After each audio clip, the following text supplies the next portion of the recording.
The Aryan Brotherhood broke into a small-town diner. They didn't know the cook was a retired Navy SEAL. The morning sun cast long shadows across Main Street in Ridgway, Montana, a town so small that most travelers missed it if they blinked while driving through. The Mountain View Diner sat on the corner of Main and 3rd, its faded blue paint and flickering neon sign a testament to decades of serving truckers, locals, and the occasional lost tourist. Inside, the smell of fresh coffee and sizzling bacon filled the air as Marcus Webb wiped down the grill, his movements precise and economical, the way they'd been for the past 47 years of his life. Marcus didn't look like much at first glance. At 52, he had grey creeping into his dark hair, crow's feet around his brown eyes, and the kind of quiet demeanor that made people forget he was in the room. He wore a simple white t-shirt under his apron, jeans and non-slip kitchen shoes. His hands, scarred and calloused, moved with practiced efficiency as he prepped for the breakfast rush. To anyone watching, he was just another small-town cook trying to make a living. Nobody in Ridgway knew that those hands had once held a rifle in Fallujah, that those eyes had seen things most people couldn't imagine, or that Marcus Webb had spent 22 years as a Navy SEAL before retiring to this quiet corner of Montana 2 years ago. If you're enjoying this story, hit that subscribe button and drop a comment letting us know where you're watching from. Now, back to Marcus's morning, which was about to take an unexpected turn. The breakfast crowd trickled in around 7. Old Bill Patterson took his usual spot at the counter, ordering eggs over easy and wheat toast. Sarah Mitchell, the elementary school teacher, grabbed a coffee to go. Deputy Tom Reeves stopped in for his regular bacon and eggs before starting his shift. Marcus knew them all by name now, knew their orders, knew their stories. It was the kind of simple life he'd dreamed about during those long nights in the desert, when the weight of his rifle and the weight of his choices felt like they might crush him. By 9:30, the morning rush had died down.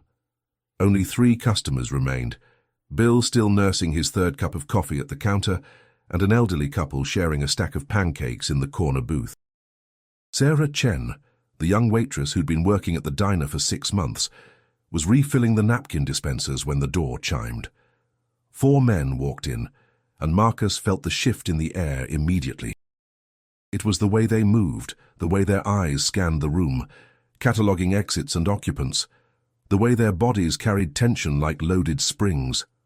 Marcus had seen it 1,000 times before, in 100 different countries, in the faces of men who'd chosen violence as their path. The first man through the door was tall and lean, maybe 6'2", with a shaved head covered in tattoos that crept up his neck. His eyes were pale blue, cold as Montana winter. Behind him came 3 others, all wearing the same uniform of white supremacy, shaved heads or buzz cuts, visible tattoos peeking from under sleeves and collars, eyes that had been hardened by years inside prison walls. Marcus recognized the shamrock tattoos, the lightning bolts, the coded symbols that marked them as members of the Aryan Brotherhood. Sarah's smile faltered as she approached them with menus. "Welcome to Mountain View. Sit anywhere you like." The tall one, clearly the leader, smiled without warmth. "We're not here for breakfast, sweetheart." Marcus continued working the grill, but every sense was now fully alert. His pulse remained steady, his breathing controlled. He'd learned long ago that panic was the enemy, that the space between stimulus and response was where warriors lived or died. "Then what can I help you with?" Sarah's voice trembled slightly, and Marcus saw her instinctively step back. "The safe," the leader said flatly. "We know you've got one in the back. Weekend receipts from the truck stop across the street get deposited here every Monday morning. Today's Monday." Bill Patterson started to stand, and one of the gang members, a stocky man with a spiderweb tattoo covering his elbow, shoved him back down. "Stay put, old man." The elderly couple in the corner booth clutched each other, the wife's eyes wide with fear. Marcus calculated the distances, the angles, the variables. 4 armed men, probably carrying concealed weapons, 3 civilians in immediate danger, not counting Sarah and himself. No direct line of sight to any of them from his position at the grill. "Listen," Sarah said, her voice steadier now. "We don't keep much cash here. Maybe $300. It's not worth—" The leader moved fast, grabbing Sarah's wrist and twisting it. She cried out, and Marcus felt something cold settle in his chest. The same feeling he'd had when his team had walked into ambushes, when the world had narrowed to targets and threats, and the absolute necessity of controlled violence. "I'm not negotiating," the leader snarled. "The safe, now." Marcus set down his spatula, untied his apron, and walked around the counter. His movements were slow, deliberate, non-threatening. "Let her go," he said quietly. The leader's eyes shifted to Marcus, assessing, dismissing. "Go back to your kitchen, cook. This doesn't concern you." "Actually," Marcus said, his voice still calm, "it does. This is where I work. These are people I know. So I'm going to ask you one more time. Let her go, walk out that door, and nobody gets hurt." The stocky man laughed, a harsh sound. "You got a death wish, old man?" Marcus's eyes never left the leader's face. "I've been shot 7 times, stabbed twice, and blown up more times than I can count. Death and I are old friends. The question is, are you ready to meet him today?" The leader released Sarah's wrist and pushed her aside. "You think you're tough? You think because you work in some backwater diner you can talk to us like that?" He reached into his jacket, and Marcus saw the handle of a pistol tucked into his waistband. "Don't," Marcus said, and something in his tone, some quality that came from years of commanding men in combat, made the leader pause. "You pull that weapon, and things are going to go very badly for you, for all of you." "There's 4 of us and 1 of you," the leader said, but there was a flicker of uncertainty in his eyes now. Marcus smiled, and it wasn't a friendly expression. "I've faced worse odds. Fallujah, 2004. 12 insurgents in a building we needed to clear. My team was 3 men down. I went in alone." He paused. "All 12 of them died. I walked out." The 4th man, who'd been silent until now, spoke up nervously. "Reese, man, maybe we should just—" "Shut up," Reese snapped. But Marcus could see the calculation happening behind his eyes. This wasn't going according to plan. The cook was supposed to be afraid, supposed to comply. Instead, he stood there, radiating a quiet confidence that spoke of capability, of experience, of a man who'd walked through fire and come out the other side. Bill Patterson, still seated at the counter, slowly reached for his phone. The stocky man noticed and moved toward him, but Marcus shifted his position, putting himself between them. "Leave him alone." The tension in the room was thick enough to cut. Sarah had backed toward the register, her hand hovering near the panic button the owner had installed after a robbery 3 years ago. The elderly couple remained frozen in their booth, the husband's arm protectively around his wife. Reese's hand moved toward his weapon, and Marcus's body tensed, ready. He'd played this scenario out in his mind 1,000 times since moving to Ridgeway, hoping it would never happen, but preparing for it nonetheless. The distance between them was maybe 8 feet. He could close it in less than 2 seconds. Disarm Reese, use him as a shield, neutralize the stocky man, then— The door chimed again. Deputy Tom Reeves walked in, coffee cup in hand, heading back for a refill. He stopped immediately, his training kicking in as he assessed the scene. His right hand moved to his service weapon. "Everyone stay calm," he said, his voice authoritative. "You 4 hands where I can see them." Reese's face twisted with rage and calculation. He was cornered now, his easy score turned into a potential shootout with a cop.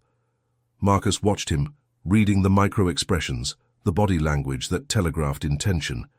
Reese was going to do something stupid. "Don't," Marcus said again, but this time there was urgency in his voice. Reese spun, pulling his weapon, but he made the fatal mistake of turning toward the deputy instead of the cook. Marcus moved with a speed that belied his age, closing the distance in a heartbeat. His left hand clamped down on Reese's wrist, controlling the weapon, while his right drove an elbow into Reese's solar plexus. The air whooshed out of Reese's lungs, and Marcus twisted the weapon free, simultaneously sweeping Reese's legs out from under him. The gang leader hit the floor hard, gasping for breath. The stocky man started to move, but Deputy Reeves had his weapon drawn now. "Don't even think about it. All of you, on the ground, hands behind your heads." The next few minutes were chaos. More deputies arrived, called by Bill Patterson, who'd managed to dial 911 during the confrontation. The 4 gang members were cuffed and dragged out, Reese still gasping for air, shooting murderous looks at Marcus.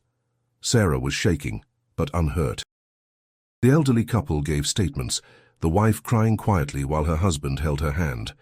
Deputy Reeves approached Marcus, who was back behind the counter, cleaning the grill as if nothing had happened. "Marcus, that was—" He shook his head. "Where'd you learn to move like that?" Marcus shrugged, not looking up. "Here and there." "Here and there," Reeves repeated skeptically. "Right. Well, we're going to need a statement from you." "Of course."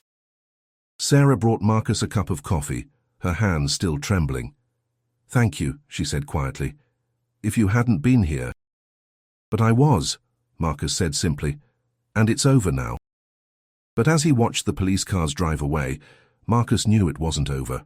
Not really. The Aryan Brotherhood didn't forget, they didn't forgive, and they definitely didn't let humiliations like this stand unanswered. Reese would go to jail, sure, but he had brothers, friends, connections on the outside.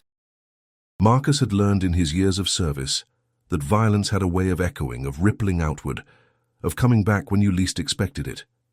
He thought about calling his old team, the men he'd served with, bled with. But what would he say?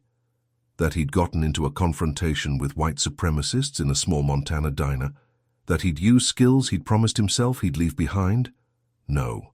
This was his problem now, his new life, his responsibility. Sarah finished cleaning up, her movements still shaky. "Are you okay?" Marcus asked. She nodded. "Just scared. Nothing like that has ever happened here before." "Probably won't happen again," Marcus lied, because that's what she needed to hear. The lunch crowd started filtering in around 11, and news of the attempted robberies spread through Ridgeway like wildfire. People looked at Marcus differently now, with curiosity and respect and a little fear. He hated it.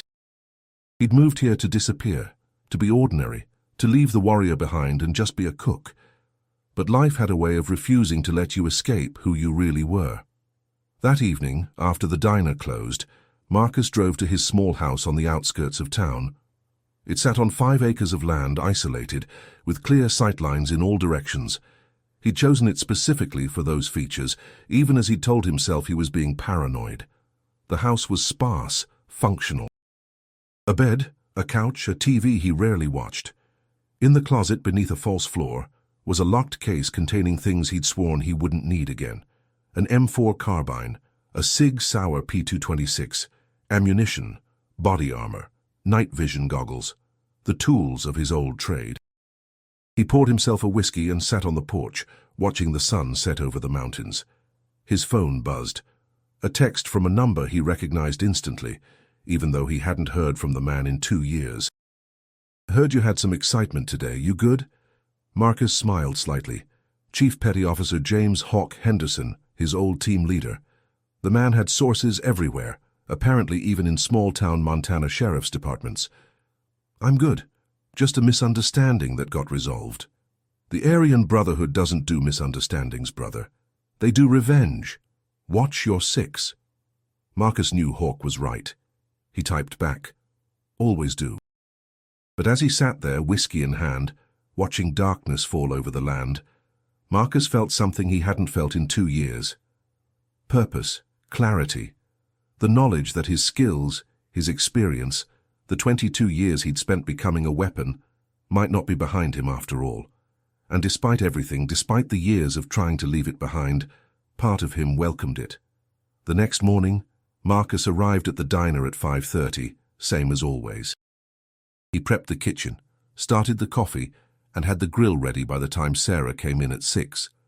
She looked tired, dark circles under her eyes. "Couldn't sleep," she admitted. "I kept thinking about what might have happened if you hadn't been here." "But I was," Marcus reminded her. "Focus on that." The morning passed normally, or as normally as anything could pass after yesterday's incident. Customers came in, many wanting to congratulate Marcus, to shake his hand, to hear the story firsthand. He deflected them all with polite monosyllables, steering conversations away from himself and back to their orders. Around 10, a man Marcus had never seen before walked into the diner. He was in his 40s, wearing a suit that was too expensive for Ridgeway, Montana, His hair was slicked back and his eyes were sharp, calculating. He took a seat at the counter, and something in Marcus's gut tightened. "Coffee," the man said when Sarah approached. "Black." Marcus watched from the kitchen as the man sipped his coffee, his gaze sweeping the diner. After a few minutes, he caught Marcus's eye and smiled. "You the cook who took down Reese yesterday?" Marcus wiped his hands on a towel and walked to the counter.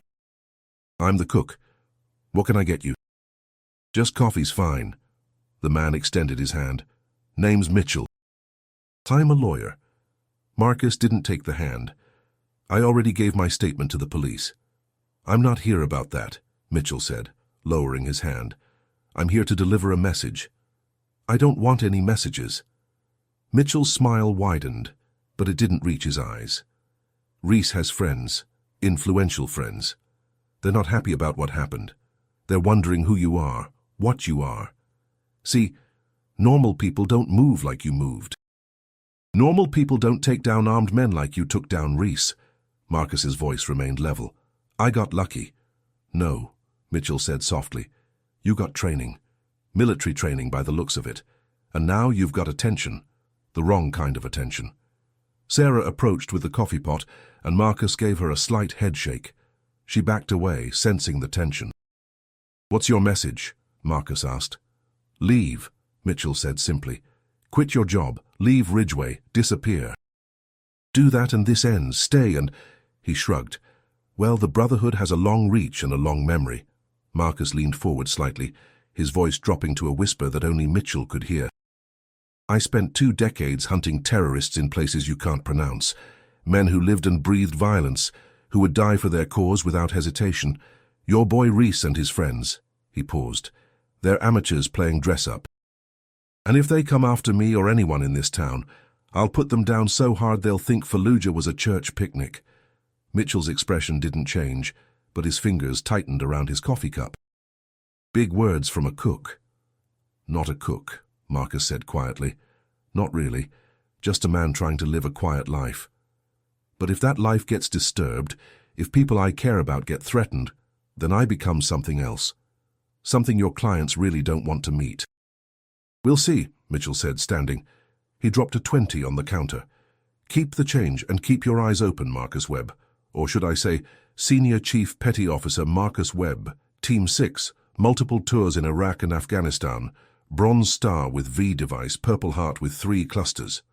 He smiled. "Yeah, we looked you up. Impressive record. But you're outnumbered and outgunned now. This isn't the sandbox, and you don't have a team watching your back." Marcus said nothing, just watched as Mitchell walked out. After the door closed, Sarah hurried over. "Who was that? What did he want?" "Nothing important," Marcus lied. "Just someone who had the wrong idea about something." But his mind was already working, already planning. Mitchell was right about one thing: he didn't have a team anymore. He was alone. But he also had advantages the Aryan Brotherhood didn't understand. He knew this town, knew every street, every building, every hiding spot. He had the high ground of local knowledge, and he had something they'd never understand. He wasn't fighting for ideology or hate or territory. He was fighting to protect people he'd come to care about. That night, Marcus didn't go straight home. Instead, he drove through Ridgeway, mapping it in his mind the way he used to map villages in Iraq, noting choke points, defensive positions, escape routes.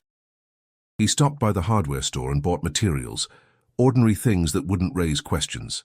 Wire, batteries, motion sensors. Things that could be assembled into early warning systems. His phone buzzed again. Hawk. "Just got word through my channels. AB is putting out a contract on you. $5 grand to whoever takes you down. Small potatoes, but enough to attract the desperate ones." Marcus sat in his truck, engine running, and typed back, "How many you think will come?" "Could be a dozen, could be more. They've got chapters all over Montana and Idaho. You need backup, brother. Say the word and I'll have the old team there in 12 hours. Marcus thought about it, really thought about it. Hawk would come. So would Ramirez and Ghost and probably half a dozen others from his old unit. They'd drop everything to help him, because that's what brothers in arms did. But this wasn't... "Negative," he typed. "I've got this. Stubborn bastard. Always. At least tell me you've got gear." "I've got enough." Not what I asked. Marcus smiled slightly. Hawk knew him too well. I've got a rifle, a pistol, and a very specific set of skills acquired over a very long career. Cute. Liam Neeson called wants his line back. Seriously though, Mark, these guys play dirty. Watch your back. Watch the people around you. They'll go after soft targets to draw you out. That was what worried Marcus most. He could handle direct threats. He'd been handling them for over 2 decades. But Sarah, Bill, the elderly couples who came in for breakfast, Deputy Reeves, all the people who made Ridgeway feel like home for the first time in his life, they were vulnerable. They were targets. He drove home, his mind working through scenarios, contingencies, backup plans. When he got there, he spent 3 hours installing motion sensors around his property, positioning them to cover all approaches. Then he went inside, opened the false floor in his closet, and laid out his equipment. The rifle was clean, well maintained. He'd been taking it to a private range 20 miles away once a month, keeping his skills sharp even as he'd told himself it was just a hobby. He checked the pistol, field stripped it, cleaned it, reassembled it. Muscle memory from thousands of repetitions. Then he sat at his kitchen table and made a list of everyone in Ridgeway who might be at risk. Sarah topped the list, young and vulnerable. Then Bill Patterson, who'd tried to help yesterday, the elderly couple, Deputy Reeves, his boss Janet Morrison, who owned the diner. His phone buzzed. An unknown number this time. He answered it. Senior Chief Webb, a voice said, rough and mean. This is Clay, Reese's brother. You humiliated my blood yesterday. Your brother tried to rob a diner, Marcus said calmly. I stopped him, that's all that happened. That's not all that happened, Clay snarled. You put your hands on him. You disrespected him in front of his crew. You made him look weak. He made himself look weak by targeting civilians in a small-town diner. You got jokes, that's cute. But here's what's going to happen, Navy boy. We're coming for you. Not today, maybe not tomorrow, but soon. And when we do, you're going to wish you'd taken Mitchell's advice and run. I don't run, Marcus said quietly. Then you die. Your choice. The line went dead. Marcus set the phone down and stared at it for a long moment. Then he picked it back up and made a call of his own. Sheriff's office, a dispatcher answered. This is Marcus Webb. I need to speak with Sheriff Donovan. A moment later, Sheriff Bill Donovan's gravel voice came on the line. Marcus, hell of a thing yesterday. You all right? I'm fine, Sheriff, but I need to talk to you about something. In person, if possible. I can be at your place in 20 minutes. Marcus made coffee while he waited, strong and black the way he'd learned to drink it during long nights in forward operating bases. When Sheriff Donovan's truck pulled up, Marcus met him on the porch. Donovan was in his 60s, tall and weather-beaten, with steel-grey hair and eyes that had seen their share of trouble. He'd been sheriff of Ridgeway County for 30 years. So, he said, accepting the coffee Marcus offered, what's on your mind? Marcus told him everything. The visit from Mitchell, the phone call from Clay, the threats against him, and potentially against others in town. Donovan listened without interrupting, his face growing grimmer with each detail. The Aryan Brotherhood, he said finally. We've had run-ins with them before. They've got a compound about 40 miles north near the Idaho border. 50, 60 members. They mostly keep to themselves, but every now and then they get ambitious. He looked at Marcus. I did some checking on you after yesterday. Called a friend at the FBI. You've got quite the service record. That was a different life. Was it? Because the way you handled Reese yesterday didn't look like a different life. That looked like someone who knows exactly what they're doing. Marcus said nothing. Here's my problem, Donovan continued. The Brotherhood is going to come after you. I don't have the manpower to provide round-the-clock protection. Hell, I've got 12 deputies covering the whole county, but I also can't have a war breaking out in my town. I don't want a war, Sheriff. I just want to cook breakfast and live my life. I believe you. But sometimes what we want and what we get are two different things. Donovan sipped his coffee. You ever think about leaving, starting over somewhere else? Every day since I got here, Marcus admitted, but running doesn't solve the problem. It just moves it. They know who I am now. They've got my name, my record. They'll find me wherever I go. So what do you propose? Marcus looked out over his property at the mountains in the distance. "I propose we make it very clear that Ridgeway isn't a place where they're welcome.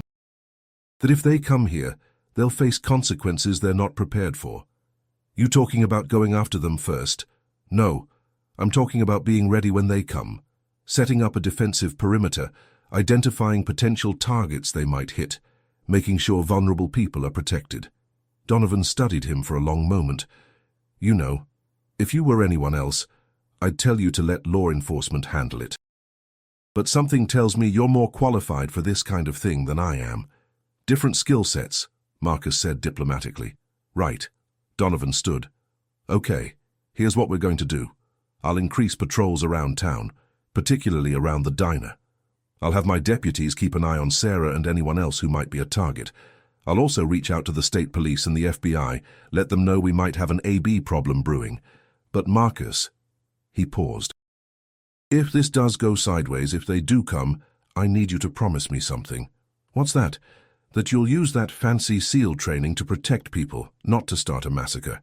These guys might be scum, but they're still American citizens. They get due process." "I understand," Marcus said. And he did. But he also understood that when violence came, and it would come, there wouldn't be time for due process. There would only be time for action and reaction, for the split-second decisions that meant the difference between life and death. After Donovan left, Marcus spent the rest of the night fortifying his defenses. He installed cameras with night vision capabilities, positioned them to cover all approaches to his house. He set up a laptop to monitor the feeds. He checked his weapons again, loaded magazines, staged them in strategic locations throughout the house. He was preparing for a siege, and the familiar rhythm of it was almost comforting. This he understood. This he was good at. The next few days passed in tense normalcy. Marcus worked his shifts at the diner, smiled at customers, cooked their meals. But his eyes were always moving, always scanning, looking for threats. Sarah noticed, and so did others. The easy atmosphere that had existed before was gone, replaced by something harder, sharper. On Thursday night, 3 days after Mitchell's visit, Marcus was closing up the diner when his phone buzzed with an alert from one of his cameras, movement near his house. He pulled up the feed on his phone and saw them. 2 men moving through the trees that bordered his property, trying to use darkness as cover. They didn't know about the infrared cameras. Marcus locked up quickly and drove home, his mind already working through scenarios. 2 men meant either a scouting party or an assassination attempt. Either way, he needed to be ready. He parked his truck 100 yards from his house and approached on foot, moving silently through the darkness. Years of training took over, his body remembering the countless patrols, the midnight raids, the feeling of hunting and being hunted. He circled wide, coming up behind where the 2 men had been on the camera feed. They were still there, crouched behind a fallen log, watching his house. One held a rifle, the other binoculars. Marcus could hear their whispered conversation. "Sure this is the right place?" "That's what Clay said. Said the Navy boy lives alone, out here in the middle of nowhere. Easy pickings. Doesn't feel easy, feel like we're being watched. You're paranoid. Come on, let's get closer." They stood, and Marcus moved with them, staying in their blind spot, using the darkness and his knowledge of the terrain. When they were 20 feet from his house, he stepped out of the shadows behind them. "Evening, gentlemen," he said quietly. They spun, the one with the rifle bringing it up, but Marcus had already closed the distance. He swept the rifle aside, drove his knee into the man's stomach, and stripped the weapon away in one fluid motion. The second man tried to run, but Marcus was faster, grabbing him by the collar and slamming him face first into the ground. "Stay down," Marcus commanded, and something in his voice made both men freeze. He secured them with zip ties he'd started carrying, then called Sheriff Donovan. While he waited, he studied the 2 men. Young, maybe early 20s, with the same tattoos, the same look of men who'd chosen hate as their identity. "Whose idea was this?" Marcus asked. Neither answered.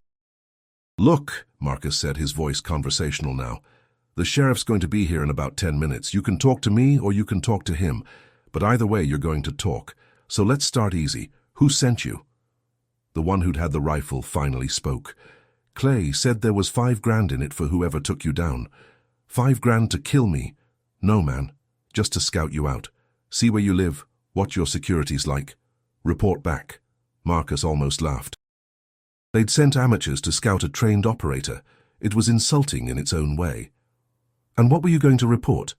That you live alone? That your house is isolated? That you're an easy target? The kid looked scared now, realizing he'd badly miscalculated. Look, man, we're just trying to earn some money. We didn't know you were some kind of special forces ninja. SEAL, Marcus corrected. Not a ninja.